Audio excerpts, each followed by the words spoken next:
So ఈ అంశం గురించి మనతో మాట్లాడడానికి ఆశా బిందు గారు ఉన్నారు, టీడీపీ అధికార ప్రతినిధి. ఆశా బిందు గారు నమస్తే అండి. నమస్తే అండి. సో అంటే ఈ డిజిటల్ పాలిటిక్స్ చూస్తున్నాం మనం మొత్తం దేశవ్యాప్తంగా కూడా.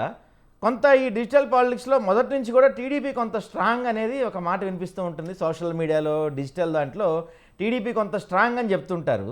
సో ఇప్పుడు సిచ్యువేషన్స్ మారుతున్నాయి, రాజకీయాలు మొత్తం సోషల్ మీడియా వేదికగా నడుస్తున్నాయి. ఇది టీడీపీ అంటే రాజకీయాలకి ఇది మంచిదంటారా?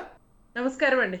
మీకు ప్యానెల్లో పాల్గొన్న పెద్దలందరికీ, స్వతంత్ర టీవీ ప్రేక్షకులకి అందరికీ.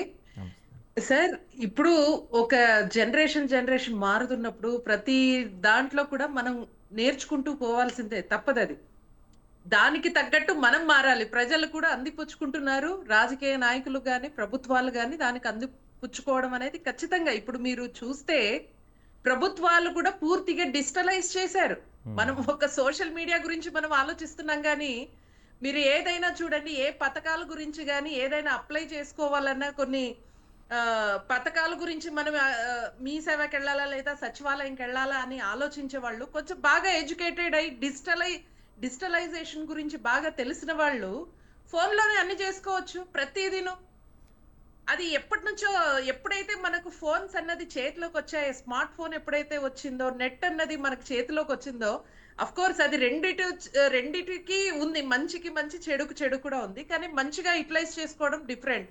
కానీ ఇప్పుడు మనం రాజకీయాల గురించి వస్తే ఖచ్చితంగా అది మనకు డిజిటలైజేషన్ అనేది చాలా మంచి ప్రయత్నం అనే చెప్పాలి. ఎందుకంటే మనం అబద్ధాలు చెప్పడానికి లేదు, అన్ని క్లియర్ అయిపోతూ ఉంటాయి, అన్ని కనిపిస్తూనే ఉంటాయి. సృష్టించే వాళ్ళు సృష్టిస్తున్నా దానికి తగ్గట్టు ఇంకొకరు కూడా దానికి ప్రూఫ్స్ మరి చూపించి మరి చెప్పే వాళ్ళు కూడా ఉంటారు.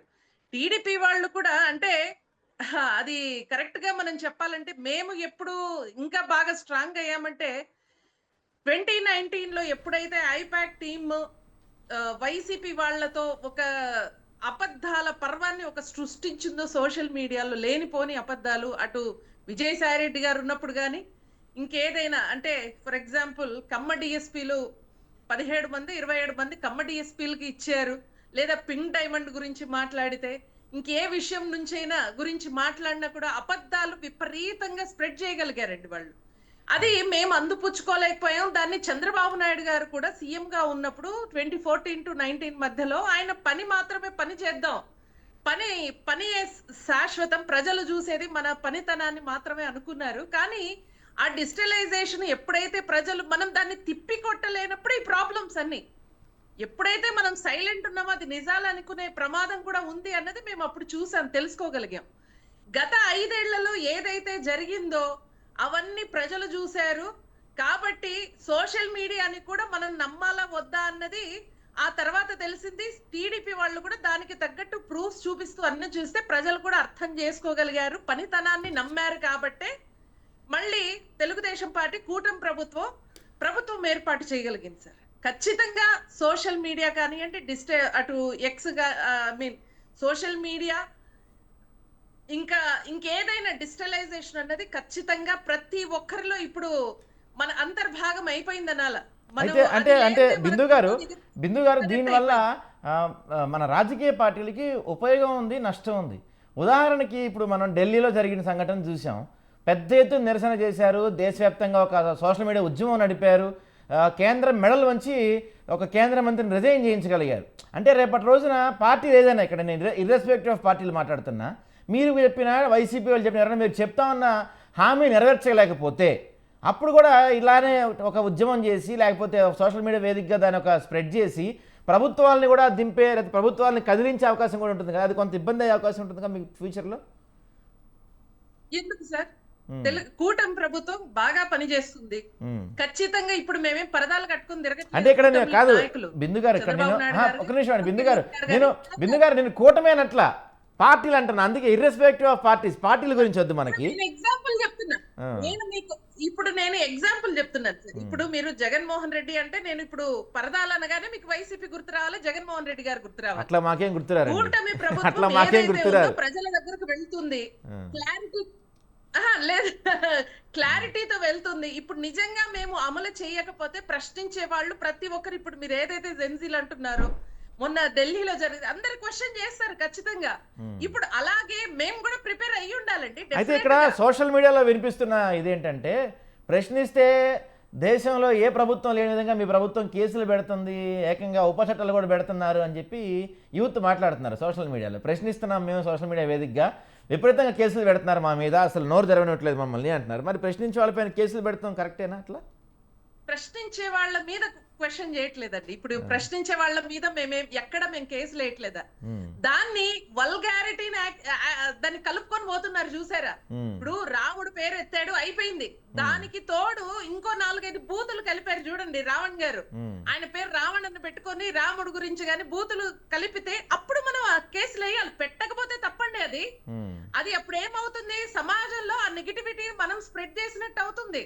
ఇప్పుడు మంచి చెడు అన్నది మనమే చూసుకోవాలి. ఇప్పుడు మేము నిజంగా కేసులు పెట్టగలిగితే, ఆంధ్ర రాష్ట్రం గురించి మాట్లాడుకుందాం, మేము నిజంగా తప్పుడు కేసులు పెట్టగలిగితే కోర్టులు ఉన్నాయి, ప్రజలు చూస్తున్నారు. ఇదే నేను చెప్తున్నా, ఇదే జెన్జీలు సోషల్ మీడియా వాళ్ళ దగ్గర చేతుల్లో ఉన్నాయి, వాళ్ళ చేతుల్లో ఫోన్ ఉంది, ఖచ్చితంగా చూపించగలుగుతారు, అందులో నో డౌట్.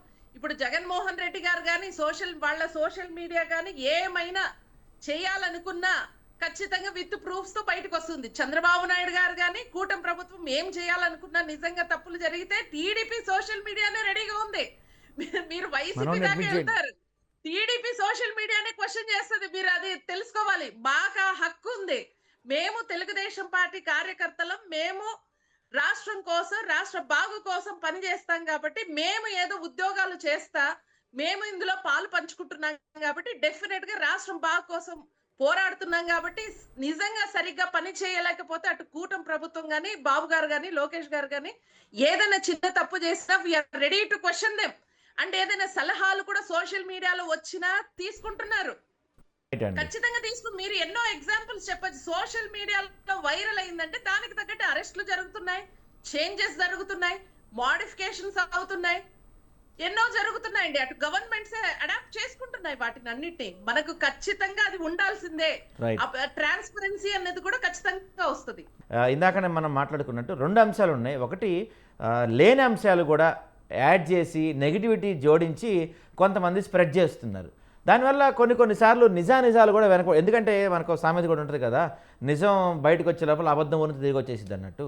సో అట్లా ఈ నెగిటివ్ ప్రచారం కొన్నిసార్లు ఉధృతంగా పెరుగుతుంది. ఉదాహరణకు మొన్న మీరు ఢిల్లీలో చూశారు, ఢిల్లీలో చూస్తే అందులో కొన్ని అంశాలు, నెగిటివ్ అంశాలు కూడా విస్తృతంగా ప్రచారం జరిగినాయి. దీనివల్ల కొంత నష్టపోయే అవకాశం ఉంటుంది.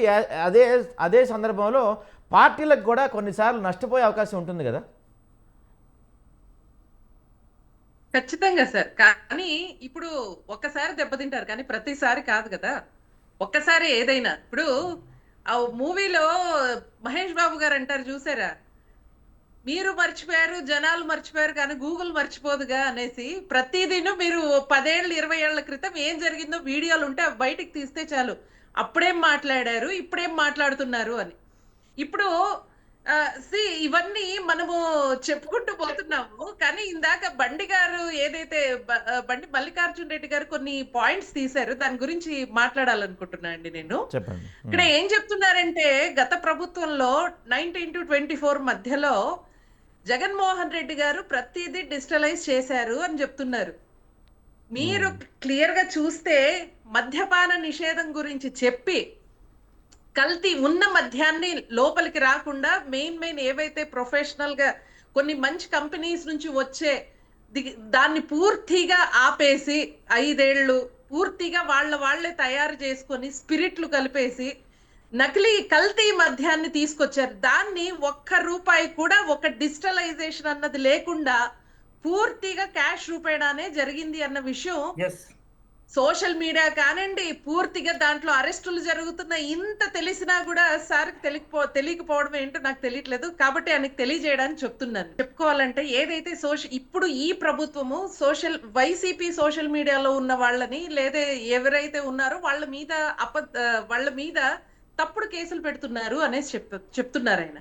యాక్చువల్ గా మనం ఏదైనా చెప్పాలనుకుంటే ఏదైనా విమర్శ అనేది విధానపరంగా ఉండాలి, వ్యక్తుల మీద దూషణలు అవి చేయకూడదు. కానీ వైసీపీకి వచ్చిందే అదొకటి, దూషణలు తప్పితే ఇంకేది క్వశ్చన్ రాదు వాళ్ళకి. మీరు ఏ ప్రశ్న వేయండి, ఇదే ఎగ్జాంపుల్ జగన్మోహన్ రెడ్డి చెప్తాండి.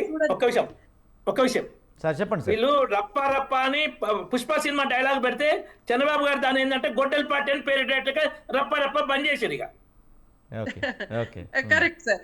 ఇప్పుడు అదే సార్, ఇప్పుడు నేను ఇప్పుడు మీరు ఏమి మంచి చేస్తే అదే సోషల్ మీడియాలో ప్రజలు చూస్తూ ఉంటారు. కానీ మీరు ప్రజల దృష్టిని మరల్చొచ్చు కానీ విశ్వాసాన్ని కూడగట్టుకోలేరండి ఈ సోషల్ మీడియా ద్వారా. మీరు ఒక్కసారే తప్పు చేయగలరు, ప్రతిసారి కాదు.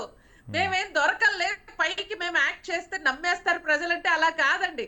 ఇప్పుడు ఏదైతే వైసీపీ వాళ్ళు ఎవరైతే ఉన్నారో వాళ్ళని అరెస్టులు చేస్తున్నారు, తప్పుడు కేసులు పెడుతున్నారు అంటే మేము చాలా మంచి వ్యక్తులము. ఇప్పుడు కొడాలి నాని గారు అంటారు, రోజా గారు బయటకు వచ్చి ఏడుస్తారు, నేను అస్సలు ఒక్క మాట మేమేమైనా బూతులు మాట్లాడతామా అంటారు.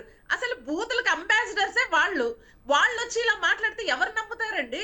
అందుకే వాళ్ళు ఏం చేస్తారు, ఈ ఏడ్చాక కూడా మళ్ళీ ఏం చేస్తారు, సోషల్ మీడియా గానీ యూత్ జెన్సీలు గానీ ఊరికే వదలరు.